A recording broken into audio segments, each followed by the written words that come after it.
और इन कृषि कानूनों के समर्थन में कुछ किसानों से मुलाकात करने के बाद इस वक्त कृषि मंत्री नरेंद्र सिंह तोमर कुछ बोल रहे हैं। इसी क्षेत्र से रहे और आज ये सारे किसान यहाँ सिर्फ इसलिए चलकर आए हैं क्योंकि ये कृषि सुधार बिलों का समर्थन करना चाहते हैं। इन्होंने सबने मिलकर मुझे समर्थन पत्र भी दिया है और इन्होंने यह भी कहा है कि कृषि सुधार बिल में संशोधन के मामले में सरकार को किसी दबाव में आने की ज़रूरत नहीं है। ये बिल बरसों बाद संसद ने पारित किए और इससे किसान के जीवन में खुशहाली आएगी। मैं इस अवसर पर किसान मजदूर संगठन के सभी पदाधिकारी कार्यकर्ता सबका हृदय से बहुत बहुत आभार प्रकट करता हूं और उन्हें इस समर्थन के लिए धन्यवाद देता हूं। राहुल गांधी इस पे राजनीति कर रहे हैं। राहुल गांधी राजनीति कर रहे हैं इस पे। आपने देखा वो कह रहे हैं कि 2 करोड़ किसानों का समर्थन उनके पास है, लेकिन उन किसानों के बारे में ना कोई जानकारी दी ना कुछ। झूठ की राजनीति राहुल गांधी कर रहे हैं इसके ऊपर। देखिए, राहुल गांधी जो कुछ बोलते हैं उसको कांग्रेस भी गंभीरता से नहीं लेती। देश का तो सवाल ही नहीं उठता है। लेकिन आज राष्ट्रपति और आज वो जब राष्ट्रपति महोदय के पास विरोध व्यक्त करने के लिए गए तो मुझे ये सब किसान खड़े हुए हैं। मैंने इनसे पूछा तो उन्होंने कहा कोई दस्तखत कराने नहीं आया कांग्रेस का आदमी और किसी किसान ने दस्तखत नहीं किए। दूसरा, अगर राहुल गांधी को इतनी किसानों की चिंता थी तो जब उनकी सरकार थी तो सरकार के माध्यम से कुछ न कुछ किसानों के लिए कर सकते थे। कांग्रेस का हमेशा से चरित्र किसान विरोधी रहा है। दूसरा, ये तीनों बिल के बारे में 2019 के घोषणा पत्र में राहुल गांधी ने कहा था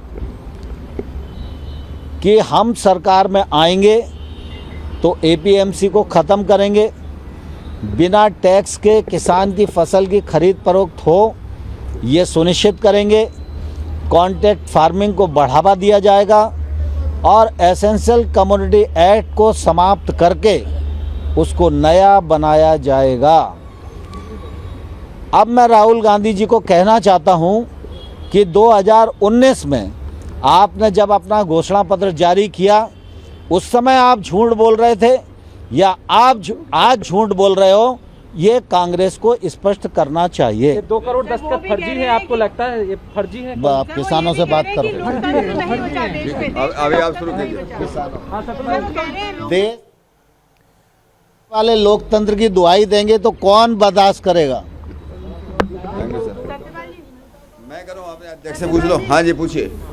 आज ही किसान आए हैं सपोर्ट करने। राहुल गांधी कह रहे हैं जब तक लॉज रिपील नहीं होंगे, जब तक ये तीनों लॉज वापस नहीं ले जाएंगे, किसान नहीं उठेंगे धरने से। ये आज उन्होंने क्लेम किया। तो राहुल गांधी तो ट्विटर पे तो कहे जी किसान तक के वास्ता उसका। राहुल गांधी तो ट्विटर पे कहे उसका किसान तक के वास्ता। किसान का वे है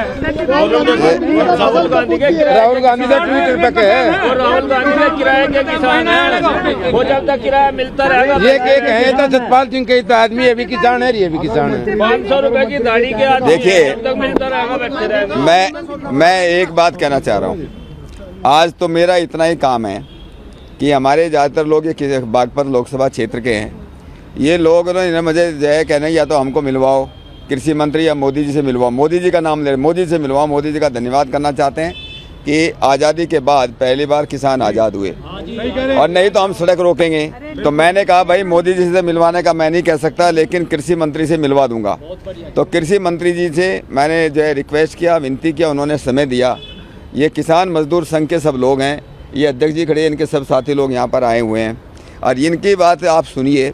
ये यहाँ पर क्यों आए हैं? कृषि जो कानून आए हैं उनका समर्थन करने आए हैं, मोदी जी का कृषि मंत्री का धन्यवाद करने आए हैं और इनकी कुछ मांगे भी हैं। अपनी इनकी मांगे आपको बता देंगे। मेरा केवल इतना ही कहना है कि पूरे देश में लगभग 16 करोड़ किसान हैं। 11 लाख किसान जो हैं पंजाब के अंदर माने जाते हैं। अब पूरे देश में आंदोलन नहीं चल रहा, ये पंजाब के अंदर आंदोलन क्यों शुरू हुआ? सारे देश में सबसे ज़्यादा मंडी का जो टैक्स है 8.5%, वो पंजाब में होता है। यूपी में जो है पहले 2.5 था, अभी 1.5% रह गया। और आपको मालूम होगा कि जितनी एमएसपी पे सरकारी खरीद जो है पंजाब में, हरियाणा में होती है, इतनी पूरे देश में कहीं नहीं होती है। हमारे यहाँ के धान पैदा करते हैं हमारे किसान भाई, हमसे ज़्यादा जो है धान का जो है हमारे यहाँ एमएसपी खरीद नहीं होती, जाके हरियाणा में जाके बेचते। छोटे छोटे व्यापारी हमारे यहाँ से खरीदते हैं, जाकर सरकार को बेचते हैं। अभी नए कानून ने क्या किया कि भाई सबको कंप्यूटराइज रखना पड़ेगा, सब हिसाब किताब रखना पड़ेगा, कहाँ से खरीदे, कितना माल खरीदा। अब इनको लगता है सारा कंप्यूटराइज मामला हो गया तो उसमें गवर्नमेंट को टैक्स देना पड़ेगा। उसके बाद जो 8.5% पीढ़ी दर पीढ़ी अपना बिजनेस कर रहे थे, आड़तियों का काम करे, तो उनको लगता है वहाँ टैक्स खत्म हो गया, आड़तियाँ खत्म होंगे, हमारे बच्चों का क्या होगा। और इस बात के लिए पंजाब सरकार में जो माननीय मुख्यमंत्री है कैप्टन अमरिंदर सिंह, उनका आपने बयान सुना ही होगा। वो कहते हैं कि आड़तियों पे जो है सरकार जो है पैसे वालों पे, आड़ती छोटे मोटे आड़ती तो है नहीं कि भाई इनकम टैक्स से रेट करा रही। क्यों? क्योंकि ये किसान आंदोलन का समर्थन कर रहे।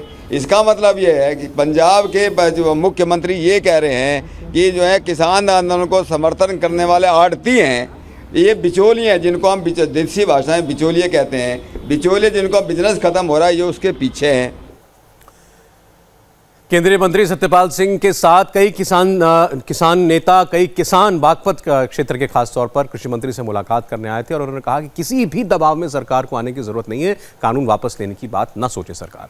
ब्रेक के बाद प्रकाश जावड़ेकर ने कैसे राहुल गांधी को निशाने पर लिया, दिखाएंगे आपको। केंद्रीय मंत्री प्रकाश जावड़ेकर ने कुछ देर पहले राहुल गांधी पर कैसे निशाना साधा, आपको बताएंगे। लेकिन पहले आपको बता दें कि राहुल गांधी किसान कानूनों को रद्द कराने की मांग के साथ आज राष्ट्रपति रामनाथ कोविंद से मिले। राष्ट्रपति से मुलाकात के बाद राहुल गांधी ने कहा कि तीनों कानून किसान विरोधी हैं, सरकार एक जॉइंट सेशन बुलाए पार्लियामेंट का और इन कानूनों को वापस ले। इससे पहले पुलिस ने कांग्रेस दफ्तर के बाहर प्रोटेस्ट के दौरान प्रियंका गांधी समेत कई कांग्रेस नेताओं को हिरासत में लिया और उन्हें मंदिर मार्ग थाने में ले जाया गया। बाद में उन्हें रिहा कर दिया गया। ये किसान विरोधी कानून है और इससे किसानों का जबरदस्त नुकसान होने वाला है, मजदूरों का, किसानों का। सरकार ने कहा था कि ये कानून किसान के फायदे के हैं और देश को दिख रहा है कि किसान कानून के खिलाफ खड़ा हुआ है। और मैं प्रधानमंत्री जी से कहना चाहता हूं कि ये किसान हटेगा नहीं।